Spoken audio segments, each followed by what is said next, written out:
Hi guys, welcome. Today we'll continue to do a deep dive and answer some Qigong questions for you.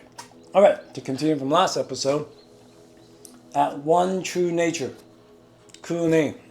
You ask Adam, also Qigong, for healing the nervous system and cleansing. I've been doing the Yi Jin Jing, or in Cantonese, Yi Gen Ging, Ba Dun Gam, or in Mandarin, my Mandarin is really bad, Ba Dun Jin.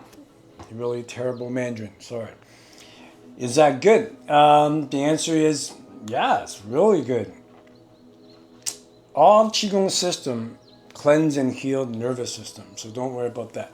Your second question is, because in a previous episode you asked me what system I practice, and I already explained that. So now you're asking if the muscle tendon change, or Yi Jin Jing, or the Bat Dun Gam is good for you, or the Bat Dun Ging is good for you. It's very good for you. They're a very popular system in northern and southern China. In Hong Kong, the Ba Dun Jin is actually very important in parks, right? Very popular in parks. The muscle tendon change is, as the name implies, is good for your physical training, your muscle and your tendon, linking it with your chi body. It's all good. And as I talked about in previous episode, from an original Taoist point of view, there's 4 pillars of practice: laying down, sitting down, standing, and moving. Moving is usually used for us to warm up the mind and body, to link to heaven and earth, to stretch out and build the connection. Standing is used to build the container and charge the entire body at the same time, kind of like charging your phone. It's really about physical vitality and power. Once you have enough power, you can do prolonged sitting, not before that, or you might hurt yourself. When you do prolonged sitting, now technically we're working on spirituality, or or emotional healing, right? And then laying down is really used 2 layers. The first layer is for curing insomnia and getting good sleep and practice. The second layer is for dream practice, which we can talk about in a later episode. So what you're asking about the tendon change and the Ba Dun Jin, that would be considered in the moving part, or the 4, right? And they're a very good system because they're not very forceful. Unless you do it incorrectly, then it's very forceful, right? So to answer your question, I think they're very good practice, so don't worry about it. Okay. In fact, when it comes to moving practice, as long as it is not too forceful, I think it's fine. Because from the context of what we do in original Taoism, the moving part is really used just for warm-up. So when a lot of time people email me, what kind of moving Qigong I should do? I'm like, if you want, you can just do Tai Chi, or you can do Yi Gen Ging, or you can do what you said about Dun Jin, or you can do the 6 Harmony Fist, or some moving exercise from Wild Goose Qigong, or the 5 Animal Qigong. There's so many movement Qigong. In fact, if you go to YouTube now and you type in Qigong, if you look at everything that's on YouTube, I did a quick search, 99.999% of it is moving Qigong. But here's the thing with moving Qigong you want to really be careful of. The movement does not make it Qigong. Moving slow does not make it Qigong. In Hong Kong, we call it Park Tai Chi versus real Tai Chi. It's a bit of a sarcastic insult, and there's a reason for this.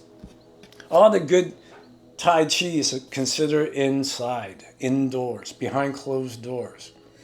And all the crappy Tai Chi is in the park. Do I agree with this? No. But do I agree with the general concept? Yes. For example, my grandmother, rest in peace, when she was in Hong Kong, she did about 25 years of Tai Chi. And she went to the park to do Tai Chi because it was free. Whereas if you actually get a master, the indoor Tai Chi, you're going to be paying a substantial amount of fees, well deserved.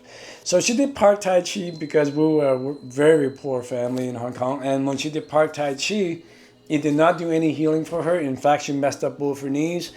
And the only thing she got out of it was meeting a lot of really close friends that she ended up socializing with and smoking and gambling with and playing mahjong with, right? Which is good in itself, I guess. But no, it's not very good Tai Chi. Just because you're moving slow motion and laughing and you feel more relaxed, that doesn't make it good Tai Chi. So Qigong is the same. When you see people teaching moving Qigong, they'll say something like, okay, let's do a very simple movement. We're going to move our hands up. We're going to move our hands down. Go slow and relax and feel your energy. Let's say I taught like this.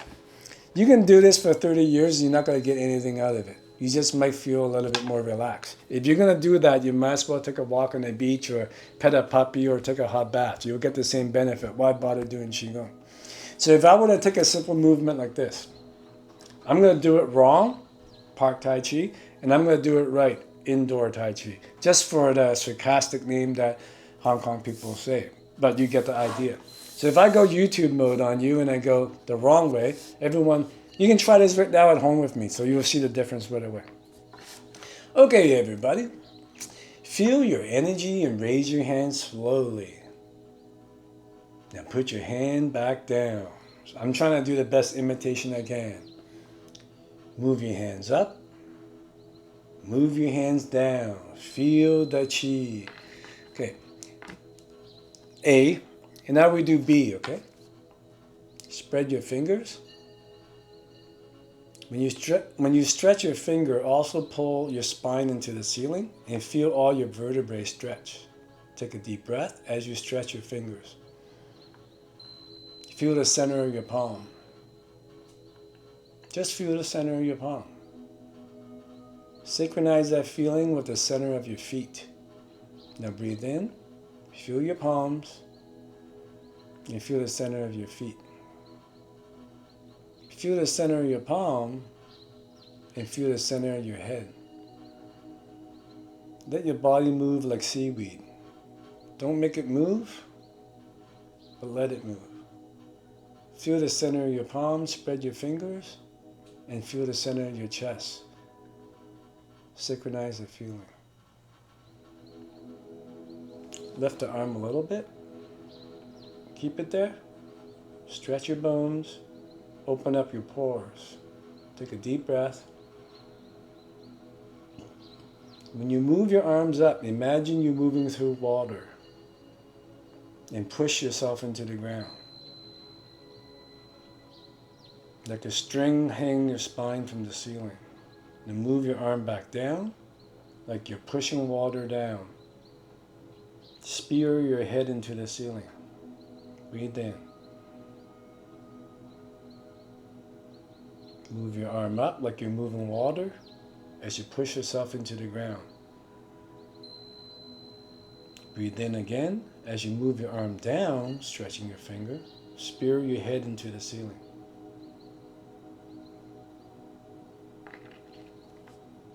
Okay, you see the difference between A and B? When you do it correctly, B, you feel a lot different right away.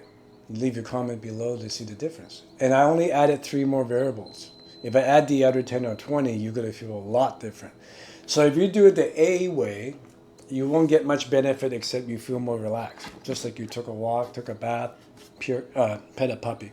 You get more endorphins in your brain, or eating a chocolate bar. When you do it B, you're actually charging your body, especially if I went more than 3 elements and I added 10. But because this is not an actual Qigong class, I'm going to need an hour to walk you through it, right? But you can see how if you did it correctly, you get complete different benefits, night and day. So when you're doing moving Qigong, it's not just a movement, but you want to learn it properly. That way it actually warms you up for the standing. That way when you're standing, you're going to be able to charge your body a lot quicker because of your moving Qigong. So please keep that in mind. It's not about, hey, should I do this style of Qigong or this style of Qigong? If we're talking about moving Qigong, the movements don't matter. The style doesn't really matter. What matters is the teacher. Can they guide you through, is he a good teacher, to teach you the movement in such a way that you're not just moving your arms around? Right? And I see that quite a bit. People will move their arm around and go, okay, relax, just feel your energy. That is so vague. There's nothing really going on, right? So be careful about that. And instead, you should feel it in your body. If you do it right, your burner here should burn. You should feel a lot of heat here and a lot of power in your bones. That's just the beginning, but you should feel power right away. It shouldn't be like, oh, I just feel more relaxed, like I was reading a book or drinking like watching the waves and drinking coffee or something like that. So listen to your body. Don't listen to the words, right? All right. So the next question is from Ninja JKD. Cool name. All right, Ninja JKD. Let's see what it is. I have one question I've been considering for a while. Is there anything wrong with practicing both doing and non-doing? If you haven't watched the previous episodes, this doing, not doing thing might not make a lot of sense to you, so please go watch the previous episode. So the question is there anything wrong with that? No, there's nothing wrong with that. When we're talking about the original Zhou Dynasty Taoism, which is what I belong to, we're mostly non-doing tradition, right? But we do some doing practice. Like I say, we usually practice moving to still our mind and body, and then we go into standing to charge our body. And once our body's healthy enough, we go into prolonged sitting meditation to work on emotional healing. Once that's done, we start working on detoxing. Once that's done, we start working on spirituality emerging, right? And then we also, for supplement, we learn laying down meditation. So those are the 4 things. If you look at that strictly, standing and sitting and laying down is non-doing, but moving is already doing. The fact that you are moving your body, you're already doing something. So I guess a more precise way of describing this, and I apologize that I didn't describe it precisely last few episodes, is original Taoism non-doing is actually, depending on a practitioner, 80% non-doing, 20% doing, or better yet, 90% non-doing, 10% doing. And if you look at the post-Han Dynasty, like internal alchemy, doing practices, most of the time is 50-50. 50% doing, 50% non-doing, or if they're beginners, 80% doing, 20% non-doing. I guess that would be a more precise way of looking at it. Even if you do a pure non-doing practice, like Zen Buddhism, and I'm using them as a example because they're more popular in the West, and it's easy for you to Google literature on it, right? If you look at Sato Zen of the Dogen lineage, they just go non-doing on day 1, pure sitting, working on the posture. So non-doing, right? But the fact that you have decided to sit down and not do anything, that's already doing. You're obviously not cooking or eating or driving. You have decided to sit down for half an hour. That's already doing in a sense. There's no such thing as non-doing. Even if you're sitting and meditating and not doing, you're still breathing. That's still some kind of doing. So it's like the yin and yang, right? The black part has a dot of white. The white part has a dot of black. Nothing's pure black, nothing's pure white. So that's the thing. So if you ask, is it okay to do doing and non-doing? 100% yes. It's about the percentages, right? Anyways, I hope that answers your question. So, some of you have emailed me because on the first episode I announced a program coming up, when it is coming up. You can't wait. Well, that's a very nice compliment. Thank you. I think we're about 2.5 to 3 weeks to go. We're still trying to get the website set up and all the programs set up and hiring enough staff and volunteers. So please give me about 3 more weeks. And what's it going to include? It's going to be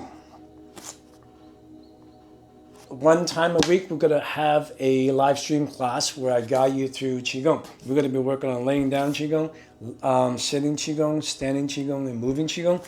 The other half of class is also half an hour. It's going to be live Q&A, so I can give you personalized coaching. Without personalized coaching in real time, it's very difficult to actually get good at Qigong, right?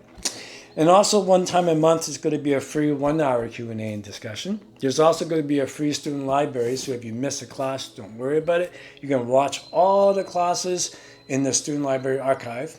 There's also going to be a free student forum, so anytime you miss a class, if you ask a question, I'll film you the answer in the next class live stream. There's also going to be a founder member discount price, a lifetime discount if you join within a certain time. We haven't decided what the time is yet to keep it fair. Also, I'm going to do an annual retreat or workshop here in Vancouver. Anyone that's been on the website for more than 3 months will automatically get 80% off, lifetime. All right, and that's it. If you have any more questions, I encourage you to please drop it in a comment below. That way I can film the answer for you to hopefully help you practice better, because this stuff really helped me, and I really hope it helps you. Please share this clip, and my goal is that everybody in the world, every high school, everyone does Qigong, and we won't have a world of anxiety and so much stress anymore. Anyways, have a good week. See you next time.